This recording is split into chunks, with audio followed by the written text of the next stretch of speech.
அதிசய கிணத்துக்குள்ள போன தண்ணி தான் எங்களுக்கு கிணத்துக்கு வந்தது. தண்ணியே இல்ல, தண்ணி இல்லாம காஞ்சி கிடந்துச்சு. அதிசய கிணத்து மூலமா வந்த பிறகுதான் எனக்கு 1 மாசம் கழிச்சு தண்ணி வந்துச்சு. 7-8 வருஷமா ட்ரேயா தான் கிடந்துச்சு. போர் போட்டு எது போட்டாலும் தண்ணி கம்மி.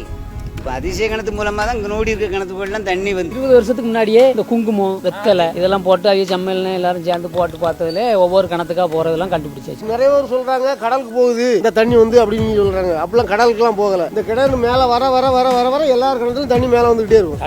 கடலுக்குலாம் போகாது. அதிசய கிணத்துல வந்து உள்ள தண்ணி வந்து எல்லா கிணத்துக்குமே இது வந்து ஒரு பூதம் இருக்குது அனுமதி அதெல்லாம் கிடையாது.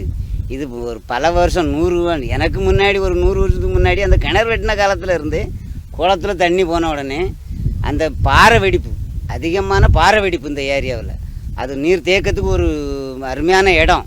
பாறை வெடிப்பு உள்ளோடி தண்ணி போய் இங்கே ஒரு 3000-4000 கிணத்துக்குள்ளே தண்ணி வந்துடும். அப்படி வந்தது தான் என் கிணறு. ஒரு 3 கிலோமீட்டருக்கு இந்த பக்கம் இருக்குது என்னோடய கிணறு. இந்த கிணத்துக்கு வந்து தண்ணி வந்து கரெக்டாக அங்கே ஒரு 1000 கிணறு போல் நிறைஞ்சிட்டு என் கிணத்துக்கு வந்து 1 மாதம் கரெக்டாக 1 மாதம் கரெக்டாக 30 நாள் கணச்சு என்னோட கிணத்துக்கு தண்ணி வந்துச்சு. ஆமாம், இது என்னோட கிணறு.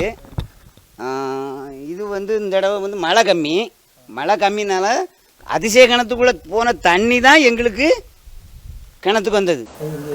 கிணத்துக்குள்ள பூதம் இருக்குது அமானுஷம் இருக்குன்னாங்களா, அதெல்லாம் ஒன்றும் கிடையாது. அது ஒரு பாந்து இருக்குல்ல, ஒரு பாந்து கடவுடா கடவுடா கடவுடா நீ இறங்கி தண்ணி போச்சுல. நம்ம அதில் உள்ளே இறங்கினோன்னா அவங்க அது கொண்டு போயிடும். ஓலையை போட்டோம், ஓலையும் கொண்டு அடிச்சிட்டா. வெத்தலை போட்டு அங்கே குட்டத்தில் போய் இருந்தேன். வெத்தலை கிணத்துல எல்லா கிணத்துக்கும் தண்ணி போகும். பார்க்குறதுக்கு எங்கே போகுதுன்ட்டு கடலுக்கு போகுதா இந்த வேறு கிணத்துக்கு போகுதா தண்ணி பார்த்தாங்க. அது குட்டத்தில் ஒரு கிணத்துக்குள்ள போய் இருந்தான் வெத்தலை. அதுக்கு தண்ணி வர போய் தான் எல்லா கிணறும் சுற்று வட்டாரத்தில் கிணறுலேயே தண்ணி வந்திருக்கு. எங்கள் கிணறு எல்லாமே எங்கள் கிணறு அங்கே தான் இருக்குது.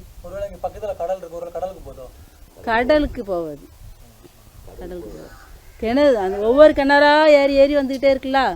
இப்போ எங்கள் கிணறு ஏறுதுன்னா அடுத்தல எங்கள் கிணறுக்கு அடுத்தல இருக்க கிணறு ஏறும். எங்கள் கிணறு நிறைஞ்ச உடனே அடுத்த கிணறு போகும். அந்த கிணறுலேருந்து அடுத்த கிணறு அப்படி தான் வந்துக்கிட்டு இருக்கு.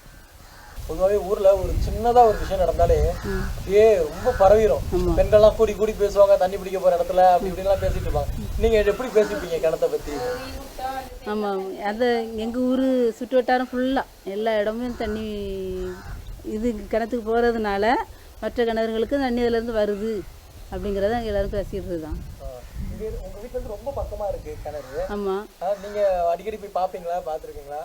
நாங்கள் வந்து ஃபஸ்ட்டில் தண்ணி வந்தோன்னு போய் பார்ப்போம். மறுபடியும் தண்ணி இடையில எப்போவாச்சும் டெய்லி போக மாட்டோம். இங்கே தாசில்தார் விஓ எல்லோரும் வந்து பார்த்து போனாங்க. சபாநாயகர் எல்லோரும் வந்தாங்க. அதுதான் பெருமை. எங்கள் ஊர்லோடி போகிறாங்கன்னா பெருமை தானே.